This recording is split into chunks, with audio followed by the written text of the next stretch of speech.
सोचो, एक ऐसी लड़की जो ना इंसान है ना पूरी शैतान, जिसका राज खोलता है लोका चैप्टर 1 चंद्रा में। और जब वो राज सामने आता है, शुरू होती है एक जंग जहां मौत भी उसे छू नहीं पाती। तो मूवी की शुरुआत होती है स्वीडन के ऐसी जगह से जहां सब कुछ जलकर तबाह हो चुका था। इन सब के बीच हम चंद्रा को देखते हैं। चंद्रा प्रकाश नाम के एक आदमी को कॉल करती है। प्रकाश उसे पूछता है, क्या तुम्हें वो मिल गई? चंद्रा हाँ कहती है। प्रकाश कहता है, रिश्तेदार के लोग तुम्हें पकड़ने आ रहे हैं, पकड़ी मत जाना, बड़े भाई के लिए तुम बेटी हो। इतना कहकर वो उसे यहाँ से निकल जाने को कहता है। तभी एक चाइनीज लड़की चंद्रा को मारने आती है, लेकिन चंद्रा उसे किसी तरह चकमा देकर वहां से निकल जाती है। अब चलिए चंद्रा के बारे में जानते हैं। चंद्रा एक यक्षी है, साथ ही उसके पास बहुत सी शक्तियां मौजूद है। प्रकाश जो चंद्रा के जैसे लोगों को प्रोटेक्ट करता है, लेकिन इन सब का बॉस कोई और होता है, मुथुन। लेकिन सवाल ये है कि चंद्रा के पास इतनी शक्तियां आई कहाँ से, और वो मुथुन कौन है? दोस्तों, इस वीडियो में मैंने पूरी कोशिश की है आप लोगों को अच्छी तरह से समझाने की। बहुत मेहनत की है इस वीडियो के पीछे। मुझे यकीन है कि आप लोग मेरी मेहनत को ऐसा ही नहीं जाने देंगे। इसके बाद कहानी शिफ्ट होती है बेंगलोर में, जहां हम चंद्रा को देखते हैं, जिसे लेने प्रकाश आया हुआ था। चंद्रा पूछती है कि मुझे यहाँ क्यों बुलाया गया है, कोई दिक्कत है क्या? लेकिन प्रकाश को इस बारे में कुछ पता नहीं होता। फिर प्रकाश उसे एक आदमी के पास ले जाता है, जहाँ चंद्रा के लिए फेक पासपोर्ट और आधार कार्ड बनाया जाता है। वही चंद्रा को एक बुक मिलती है जिसमें उसकी सुपर पावर्स के बारे में लिखा होता है, और उस बुक को लिखने वाला कोई जोसेफ था। इसके बाद प्रकाश चंद्रा को एक फ्लैट में ड्रॉप करता है और उसे संभल कर रहने की सलाह देता है, क्योंकि चंद्रा अगले 20 साल तक इंडिया रहने वाली है। दरअसल चंद्रा एक जगह 20 साल से ज्यादा नहीं रह पाती। चंद्रा जैसे ही अपने रूम में जाती है, रूम बहुत गंदा होता है, इसलिए वो सफाई करने लगती है। सफाई के दौरान उसे एक सीक्रेट रूम मिलता है, जहाँ एक बॉक्स के अंदर उसे एक नाइफ और कुछ नॉन इंडियन करेंसी मिलती है, जिसे वो अपने पास रख लेती है। फिर चंद्रा को सामने वाले फ्लैट में एक लड़का दिखता है, सन्नी। उसे देखकर वो कुछ देर के लिए शॉक हो जाती है। सन्नी भी उसे देखकर एक पल के लिए कहीं खो जाता है। आखिर चंद्रा सन्नी को देखकर इतना शॉक क्यों हो गई? क्या वो उसे पहले से जानती थी? चंद्रा फिर अपने रूम के सभी खिड़की पुराने अखबार से ढक देती है, ताकि दिन में सनलाइट अंदर ना आ पाए। दरअसल चंद्रा जैसे वैम्पायर सनलाइट को सहन नहीं कर पाते। इधर सनी अपने दोस्त बेनू और नाइजिल को चंद्रा के बारे में बताता है। बेनू बस नाम का एक मेडिकल स्टूडेंट है और नाइजिल निकम्मा। कुल मिलाकर तीनों ही निकम्मे हैं। अगले सीन में चंद्रा जॉब की तलाश में एक रेस्टोरेंट जाती है और नाइट शिफ्ट लेती है। फिर हम जॉनी को देखते हैं, जो असल में प्रकाश का आदमी होता है। यहाँ चंद्रा की बातों से पता लगता है कि वो उसे पहचानती है। फिर हम दो ऑर्गन माफिया को देखते हैं, जो एक आदमी को किडनैप करते हैं। इस गैंग के पीछे पॉलिटिकल सपोर्ट होता है, जिस वजह वो ये काम खुलेआम करते हैं। इधर सानी अपनी बिल्ली को ढूंढने जाता है। बिल्ली मिल जाती है, लेकिन वापस आते वक्त एक कार उसकी तरफ तेजी से आती है। कार उसे हिट करने वाली होती है कि तभी वो अचानक पीछे चला जाता है, मानो कि किसी ने उसे धक्का दिया हो। जब वो इस बारे में दोबारा सोचता है तो वो चंद्रा को देखता है। उस वक्त चंद्रा को सिर्फ उसने ही देखा था। दूसरी तरफ एक औरत रात को अपने दोस्त से मिलने जा रही थी। तभी वही ऑर्गन माफिया उसका पीछा करते हैं। वो औरत भागते भागते एक पुलिस जीप के सामने आ जाती है। ये देखकर माफिया के लोग वहां से भाग जाते हैं। फिर यहाँ एंट्री होती है इंस्पेक्टर नचियप्पा की। नचियप्पा है तो एक पुलिस, लेकिन वो उस गैंग के साथ मिला हुआ होता है। इधर सानी अपने दोस्त बेनू को बताता है कि चंद्रा ने उसकी जान बचाई, लेकिन बेनू बस उसकी बात को एक भ्रम कहकर टाल देता है। रेस्टोरेंट में चंद्रा देखती है कि उसके एक दोस्त को एक लड़का परेशान कर रहा था। उस लड़के का नाम था सुंदर, जो ऑर्गन माफिया गैंग का हिस्सा था। वो लड़की सुंदर को पसंद नहीं करती थी, इसलिए सुंदर उस पर एसिड फेंकने की धमकी देता है। ये सुन चंद्रा उसके एसिड से उसके ही हाथ को जला देती है, साथ ही उसे अच्छी तरह से धोती है। अगले दिन ये बात नाचियापा तक पहुंचती है। वो सुंदर का मजाक उड़ाता है, लेकिन सुंदर कहता है कि वो कोई आम लड़की नहीं थी। ये सुन नचियप्पा सुंदर को साथ ले जाता है और चंद्रा को आइडेंटिफाई करता है। चंद्रा जो कि एक यक्षी है, इसलिए वो खून पीकर ही जिंदा रह सकती है। लेकिन एक रात खून ना पीने की वजह से चंद्रा की तबीयत बिगड़ जाती है। लेकिन इसी हालत में चंद्रा अपने काम पर निकलती है और एक ऑटो में बैठती है। वही ऑटो में सानी भी बैठता है। दोनों के बीच बातें होती है और सनी उसे नाइजेल के जन्मदिन पर आने के लिए इनवाइट करता है। अगली शाम चंद्रा सनी के घर जाती है जहां वो सबसे अलग और खूबसूरत लग रही थी। ये देख सनी के दोस्त उस पर फिदा हो जाते हैं। पार्टी के बीच अचानक नचियप्पा पहुंच जाता है। दरअसल आसपास के लोगों ने शिकायत की थी कि सनी की वजह से वो लोग डिस्टर्ब हो रहे थे। वही नचियप्पा की नजर चंद्रा पर जाती है। वो उसे गुस्सा दिलाने के लिए एक दूसरी लड़की के साथ बदतमीजी करता है, लेकिन चंद्रा खुद को बड़े मुश्किल से रोकती है। नचियप्पा के जाने के बाद नाइजेल चंद्रा को घर छोड़ने जाता है। चंद्रा उसे अपने फ्लैट के अंदर बुलाती है और ये सब कुछ सन्नी अपने फ्लैट से देख रहा होता है, जिसे देखकर उसे बहुत दुख होता है। अगली सुबह सन्नी के पास नाइजेल के पेरेंट्स का कॉल आता है। दरअसल नाइजेल रात को घर वापस नहीं गया था। ये सुन सन्नी सीधा चंद्रा के घर पहुंचता है, लेकिन चंद्रा उसे गुस्से में बुरा वाला कहकर भगा देती है। जैसे ही सन्नी वहां से निकलता है, प्रकाश हाथ में एक बॉक्स लेकर चंद्रा के रूम में जाता है। दरअसल उस बॉक्स में खून होता है। बाहर निकलते वक्त वो एक दूसरे लड़के को देखता है। जब वो उसके बारे में बेनू से पूछता है तो बेनू कहता है कि उसका नाम कुमार है, जो एक टाइम बहुत बड़ा क्रिमिनल था। ये सुन सन्नी चंद्रा को शक करने लगता है। उसे लगता है कि चंद्रा भी कहीं ना कहीं उन ऑर्गन माफिया के साथ जुड़ी हुई है और नाइजेल जो गायब है, शायद चंद्रा ने उसके साथ कुछ किया हो। सन्नी और बेनू इस बारे में बात कर ही रहे होते हैं कि तभी चंद्रा उसके दरवाजे पर आती है और सुबह जो उसने उसके साथ बुरा बर्ताव की थी उसके लिए माफी मांगती है, जिसके बाद वो अपने काम पर निकल जाती है। इधर सन्नी और बेनू एक प्लान बनाते हैं। सन्नी चंद्रा का पीछा करता है और दूसरी तरफ बेनू उसके घर तलाशी लेने जाता है। उन्हें लगता है कि नाइजेल चंद्रा के घर पर ही होगा, लेकिन बेनू के निकलने से पहले नाइजेल पुलिस की कार से उतरता है। दरअसल नाइजेल चंद्रा के घर से निकलकर वॉक पर गया था। तभी पुलिस ने उसका तलाशी ली और वो पकड़ा गया क्योंकि उसके पास गांजा था। दूसरी तरफ सुंदर अपना बदला लेने के लिए चंद्रा का इंतजार कर रहा था। चंद्रा जैसे ही उसके पास से गुजरती है, वो उसे एक बेहोशी का इंजेक्शन लगा देता है, जिससे चंद्रा काफी कमजोर पड़ जाती है। सन्नी जो दूर से ये सब कुछ देख लेता है, वो चंद्रा को बचाने की कोशिश करता है, लेकिन तब तक सुंदर और उसके आदमी चंद्रा को लेकर चले जाते हैं। दूसरी तरफ एक आदमी को देखते हैं जो अपनी बेटी को एक यक्ष की कहानी सुनाता है। वो कहता है, हजारों साल पहले एक राजा हुआ करता था जिसके महल के पास एक काली माता की मंदिर थी। उस मंदिर में राजा के अलावा दूसरों की जाने की अनुमति नहीं थी, लेकिन एक दिन गांव की एक छोटी लड़की अपने दोस्तों के साथ उस मंदिर के अंदर चली जाती है और मंदिर से एक घुंघरू चुराकर अपनी कुलदेवी के पैरों में बांध देती है। और उसे ऐसा करते हुए राजा का पंडित देख लेता है और जब राजा को इस बारे में पता चला तो उसने उस कुलदेवी की मंदिर में आग लगा दी। गांव वाले डर जाते हैं और खुद को बचाने के लिए एक गुफा के अंदर छुप जाते हैं। वो छोटी लड़की भी अपने माँ बाप भाई के साथ उसी गुफा में छुप जाती है। गुफा के अंदर उसे एक बिना सिर की मूर्ति नजर आती है। सिर पास में पड़ा होता है।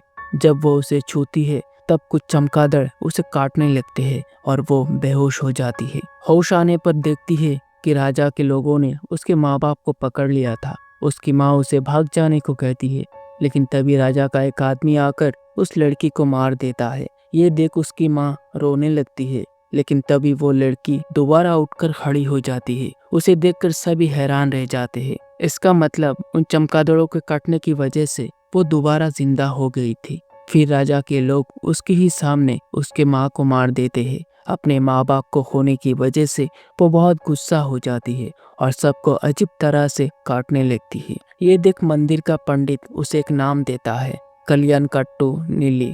नीली जो अब बड़ी हो चुकी थी। एक दिन एक कतनार उसे पकड़ने जाता है और यहीं पर हमें पता चलता है कि नीली कोई और नहीं बल्कि चंद्रा ही है। कतनार जानता था कि नीली इमोर्टल है, इसलिए वो उसके दिल पर वार करता है और उसे मार देता है। दरअसल नीली को मारने का बस यही एक तरीका था और ये आदमी जो अपनी बेटी को ये कहानी सुना रहा था वो कोई और नहीं जोसेफ था। आपको याद होगा मूवी के स्टार्टिंग में चंद्रा को एक बुक मिला था जिस पर उसके बारे में लिखा था। अब आप लोग सोच रहे होंगे अगर नीली यानी चंद्रा को कतनार ने मार दिया था तो वो अब तक जिंदा कैसी है। चलिए जानते हैं। इधर सुंदर चंद्रा को एक सुनसान जगह पर ले आता है। तभी वहां एक कुत्ता आता है जिसका एक पैर नहीं होता। सुंदर चंद्रा को मारने वाला होता है कि तभी वो उसके गर्दन पर काट लेती है। सन्नी जो दूर से ये सब कुछ देख रहा था, चंद्रा को डर था कहीं वो उसके बारे में सबको बता ना दे, इसलिए वो उसे अपने साथ शामिल करती है, जिससे सन्नी को मजबूर होकर चंद्रा का साथ देना पड़ता है।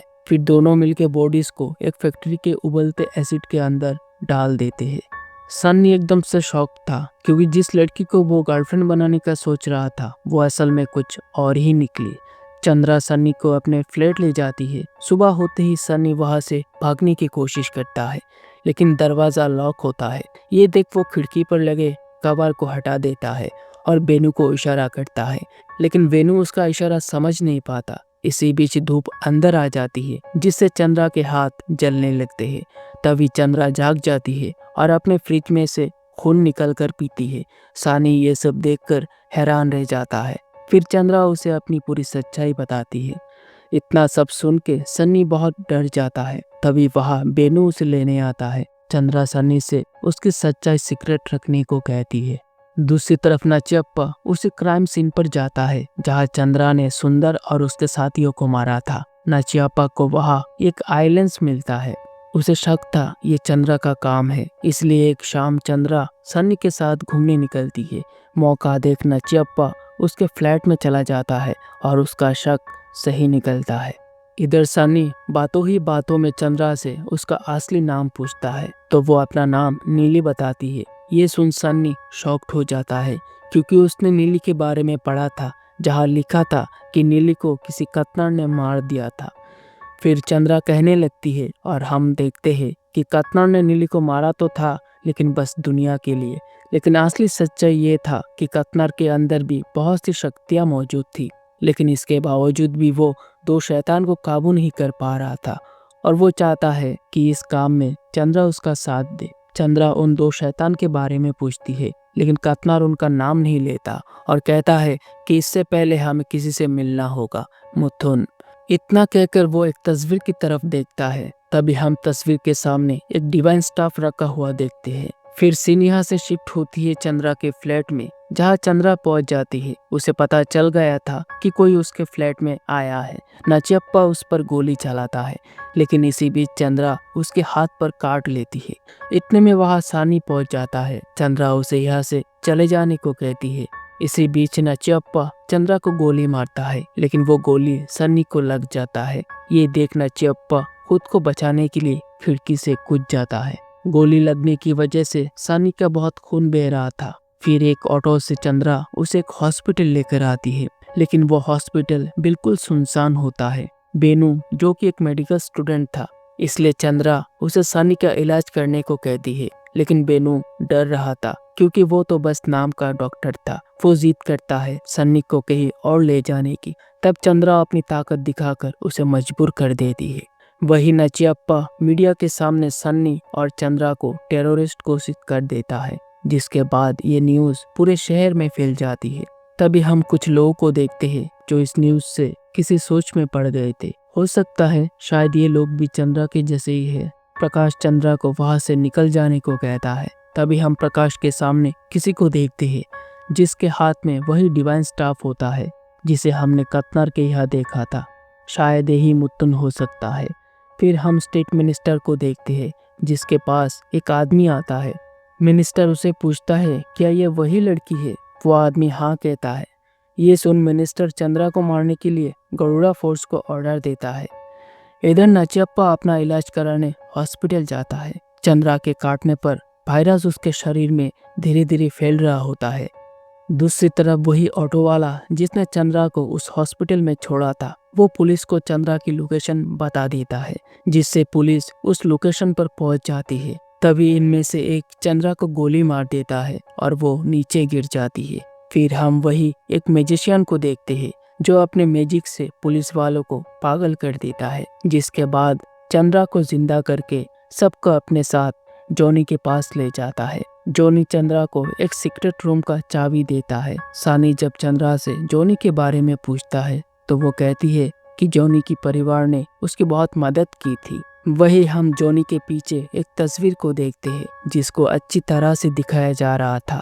चंद्रा और बाकी सब उस सीक्रेट रूम की तरफ जा रहे थे। वहाँ और भी लोग पहले से मौजूद थे। नाइजिल एक कमरे की तरफ झांकता है जहाँ एक लड़का बैठा होता है। वो उसे देखने की कोशिश करता है कि तभी वो मैजिशियन उसे वहां से ले जाता है। दूसरी तरफ पुलिस उसी कार की सीसीटीवी फुटेज चेक करता है जिस कार से मैजिशियन चंद्रा और उसके साथी को लेकर गया था, जिससे पुलिस को उनका पता लग जाता है। इधर चंद्रा सन्नी को एक तस्वीर दिखाती है और कहती है ये उसका बॉयफ्रेंड था जो दिखने पर बिल्कुल सन्नी जैसा था, इसीलिए उसने सन्नी को देखकर उस दिन शॉक्ड हो गई थी। लेकिन एक दिन नचियप्पा जैसे एक शैतान ब्रिटिश सैनिक ने चंद्रा को मारने की कोशिश किया था, लेकिन चंद्रा की जगह सैनिक ने उसके बॉयफ्रेंड को मार दिया था। ये सुन सन्नी को बहुत दुख होता है और वो चंद्रा की हाथ पकड़कर उसे हौसला देता है। कुछ देर बाद वह गरुड़ा फोर्स पहुंच जाती है।